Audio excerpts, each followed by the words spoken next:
I remember that game going by so fast. Well, yeah. I mean, yeah. 21 strikeouts. It probably went by pretty quickly.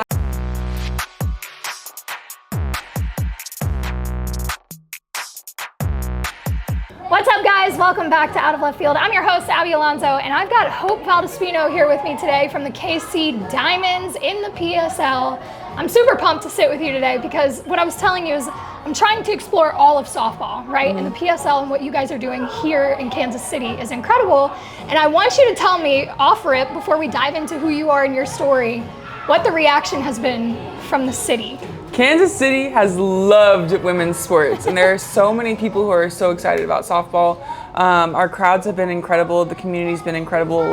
We've been in the grocery store before, and people have come up to us and been like, "Thank you so much for being here. I'm taking my daughter to all the games." Or older people who are like, "I played softball. I never thought that Kansas City would have a pro team." It's been so fun, so fun. What does that feel like when somebody, specifically an older person, says, "I played and I never thought I would see this"? What does that feel like? It's so cool. Really, you just get to live out their dream, and it's so cool. And I see little girls who are coming and getting their stuff signed. It is just so cool. The coolest thing ever.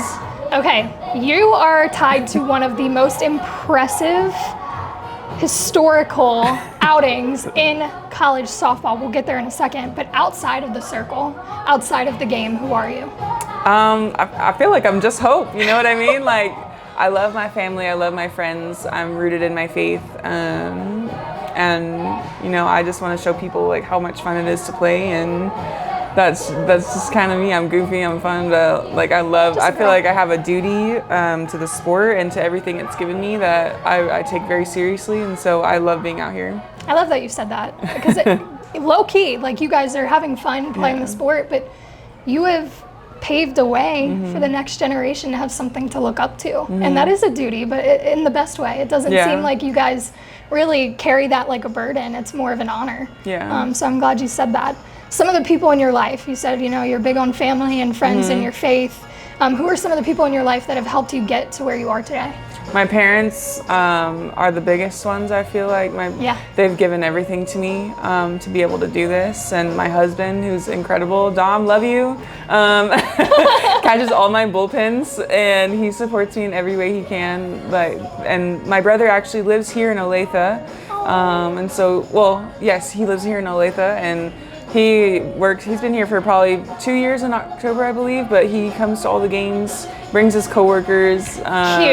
And, I have another brother who's in Fort Riley, and my sister can come up whenever she can, but my siblings and my family and my husband, they're a huge part of everything, and I wouldn't be here without them. How do those bullpens go with your husband? Truly, because I mean, great, he catches your bullpens, but I can't imagine it's always smooth sailing in those things. No. When I was in college and he used to catch me during winter break and summer break, I dislocated his thumb, and I tore his tendon. And ever since then, every bullpen I wrap up his thumb with tape, but if I miss my spot, he lets me hear it, and usually throw the ball at my ankles. Oh my gosh! So I hit my spots, Otherwise, his thumb is popping out. And There's a little extra incentive. I'm so sorry. It was an accident. I didn't do it on purpose. Okay, but I got you. I'm for real this time. Let's go back to the beginning. You're from Pflugerville. I am. Right outside of Austin, near Dell Diamond. Yes. What was it like growing up around that town, that kind of, the baseball feel? Yeah, I think Dell Diamond, I was telling some of my friends that was the place that, our school gave us tickets to go see the Round Rock Express, and we would go there during the summertime, and every Mother's Day we spent there. My mom, there's a little rocking chair place, and so my mom used to love going there, and she'd get some rocking chairs, and we just hang out and ride around. I have such fond memories from there. And so, when you're a kid, the little leagues get to go out there. And so my brother got to experience that. And I think Austin is such a big sports hub because of Texas. And so me as a kid, I looked up to Kat and I looked up to Nadia Taylor, and my little league was the one that got to go on the field, the Texas games. And so just a big Diamond sports hub. When you talk about the little league teams coming out, and you're now on the other side of that. So you were once that kid that got the experience of walking into Dell Diamond and being on the field and now you're watching the next generation do it at your games. Yeah. Have you made that full circle connection and really felt that? I have, and it's very special, and I think that goes back to what I said earlier. Like, I have a duty to make sure these kids, like, they have a meaningful experience, and they enjoy something that they could be like, I want to do that one day because somebody had given that to me once. And so I feel very passionate about that end of it, and making sure that, they have something and somebody to look up to, and I take that very seriously. We love it. That we need more of you, and that's actually why softball is getting to where it is now, is because you guys carry that. Yeah. Like, you saw it, and now you are creating a space where the next generation can see it, and they can do it too. I'm pulling my phone up for stats, guys. Because we're going to talk about it. Okay. The performance, that April 11th performance, North Texas versus Arkansas Pine Bluff. She became the first player in NCAA D1 history to throw a 7-inning perfect game where all 21 outs were strikeouts. You heard me correctly. Walk me through that. I know you've talked about it multiple times before, but go back to that moment and tell me what that game was like for you. What was working? I remember that game going by so fast. Well, yeah. 21 strikeouts, it probably went by pretty quickly. I didn't even realize it, and I think when you play your best games, you're kind of in the zone and you don't really realize. But my catcher was there every step of the way. Defense was there. They weren't utilized, but I got an off day. I'm a pitcher who likes to be fed energy, and I remember the game going by so fast and having so much fun because defense, catcher, and my pitching coach called a great game. So, everybody talks about it you're the one hope, but it really wasn't. It wasn't me. I don't know what happened, but it really wasn't me. There was so much that went into it that now I can look back at it very fondly as a great memory, and obviously a record-breaking memory. But it's just the reality is it wasn't just me. It was so many people that went into it. I think that says a lot about your character, that you did something that is quite literally not been done before, and you still reflected back to your team and your community of being able to do that. What is the importance of having a good team chemistry and having those friendships where you can rely on other people, and when you win, you want to reflect it back to them? What's the importance of that? I think it's everything. It is everything, because it's a game of failure, and so who are you going to lean on? Who are you going to be when times get tough? And who can you confide in to have your back? Because odds are there are 20 plus people on the team, 10 get to play, and the team that you want to create and the culture that you want to create is if I don't have it, I know somebody will. And that's everything in this sport. When you think of some of those people, your former teammates or teammates now, that really had an impact on you as a softball player, who comes to mind? Yeah, I think all the catchers I ever played with, I had an amazing catcher at North Texas. Her name was Nicole Ochotnicki. A year older than me, took me under her wing when I came in as a freshman, so she's one that immediately comes to my mind. But also Nicole May from Oklahoma, she's probably the greatest friend that I made at OU. I made so many great friends there, but there's just something unique that we go through as a pitching staff, and I feel that with all the pitching staff I played with. It was me, Nicole, Jordy Ball, Jordy Fromm now, and Macy McAdoo. She actually just got married this weekend, so she's Macy Serber now. But we're keeping up. Yeah, we're keeping up. But there's just a unique experience that you create with a pitching staff that you can't get away from. But I feel that way about so many people that I played with. For little girls who might be ooh, I want to be a pitcher, and they're starting to kind of really get serious about it, what would you tell them? Hey, focus on these things as you're young and trying to learn who you are as a pitcher. Yeah, I think that there's a lot different pitching philosophy now than there was when I was a kid, in a good way. A lot dive into the mental game, because usually you're just thrown out there and it's figure it out. And now there are tools and things to help you kind of deal with the hard parts of the game. But really dive into the hard parts of the game, because that's where you grow the most, and use the tools. And because ultimately the sport, it creates you for something bigger in life, right? It's just a tool to make you a better person and to help you deal with adversity that's being thrown your way. So take the tools and really learn them, because they're gonna help you set you up for life. So that's the deeper part of being a pitcher. Yeah. But command the field, and I think that's the biggest lesson of like who people are in the circle. You look at the success, you look at the Cats, you look at the Monicas, the Jennies, even of the recent age, Rachel's, the Kaylanis, even the Nyjah Kennedys. Yep. And like you have to command the field, or like your presence, your team looks up to you every single pitch. You're the only person who has the ball. And so I think that's the underlying lesson that you learn as a pitcher is you have to command the field. I hope y'all took notes, because that was good. That was good stuff right there. Let's talk a little bit about Oklahoma. You won a natty. I did. Okay, not only that, but you went 21-1. You had a sub 1 ERA. I did. Yeah, you did. And you made the Women's College World Series team. What? How does that, like, that is a part of your legacy.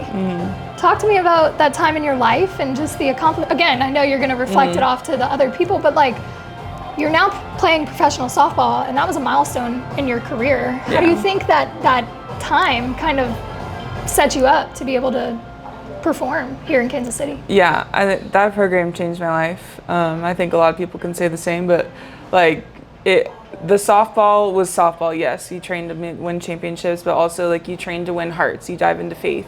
You dive into teammates. You dive into like who you are as people, giving back to the community. Like there's so much that goes on in that program that you don't know until you're in it, and you see why they're so successful when you're really in it. And it starts at the top. It starts with leadership, and it starts with like the people who are there. Everything is who you're around. Like everything about life is the people you're around.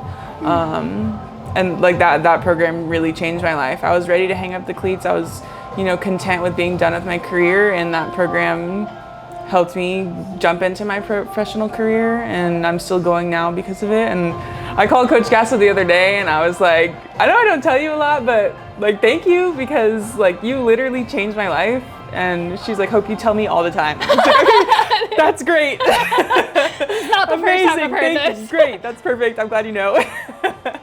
What's it like to play for someone like that, who is just a pillar for softball?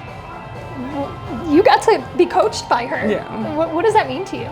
Yeah, it's really like not about the game, like, it is, and it's a tool, and it's a way, but it's really not about the game. And the faster you can realize it, the more grateful you can be for your experiences. And the game is about more. It's about life, and it's about faith, and it's about the people, and making a difference, and leaving something better than you found it. And yes, you do win, but even if you didn't, I feel like I would still get that out of it because of the way things are run there. So I'm so grateful to be a Sooner, and I loved every second. And I played there and I got to work there, so I got to see both sides of, yes, it's great when you're a player and you're like given all these things and you're grateful for them, but I think the working for the program is also like another side of the coin, where it's like, okay, this is how it happens, and it just makes you appreciate everything else behind the scenes. So I got to see both of that twofold. It's a pretty cool perspective. Yeah. You're pretty passionate about your faith. How do you take that into softball and the grind that is the sport? Yeah, what I said earlier, like I have a duty, I wasn't given this talent for nothing. And a lot of times I go through, like I don't deserve all of this, and it's hard to deal with that mindset. But at the end of the day, like we were given this talent for a reason, and it's a God-given gift. And when it's a gift, you have to do something with it. And I believe that's why I was brought here to Kansas City, and why I was, given a professional career in the first place, and such a long career in college is, it can be taken, and it could be, I don't have to have this, and I do. So I'm going to be grateful, and I'm going to show God the glory through it all. So. In those moments where it's human, right? You're either disappointed, or it's not going the way you want it to, or it gets hard. It's hard to be a professional athlete. I wouldn't know, but I talked to enough of them that I do know. How do you flip the perspective to have that perspective of leaning on your faith, and I'm here for a reason, God gave me the talents to do this? How do you catch yourself in the moment? Yeah, it's hard. You just like the rooted in gratitude. You have to be rooted in gratitude. Everything that's given can be taken, and so you have to just be present in those moments. And it, I think a lot of who I was as a player, I used to be ridden a lot in self-doubt, and like there's no need, because I know I was brought here for a reason. And so reminding me of that, and then being able to give that to younger girls who don't have that perspective yet. You know, when you think you don't deserve it, you know, you don't have to think you do. You just have to do something with what you're given. Anyway. Whoa, I love that. That just hit me too. Like, that's a real thing, especially being a female in sports. Yeah. Like, there are people trying to put you in a box left and right, and sometimes it seems too good to be true, and we're wired to almost think like, oh, I don't deserve this, because we chase perfection. We are wired that way.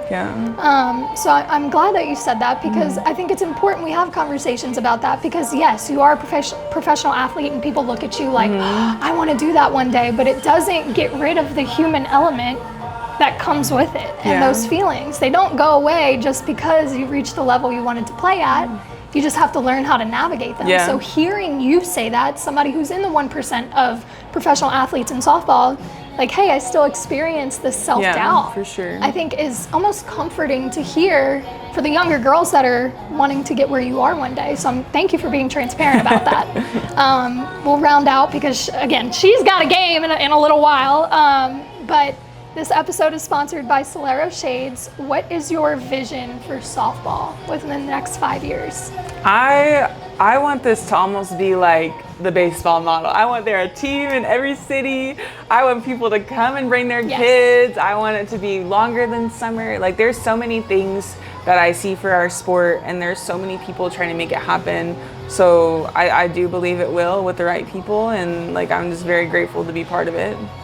Bam. Thank you so much for taking time today. I know I caught you off guard up here. No, not at all. I gotta tell, they got stuck at the airport 2 nights ago. She's sleep deprived, but still showed up. That tells you everything you need to know.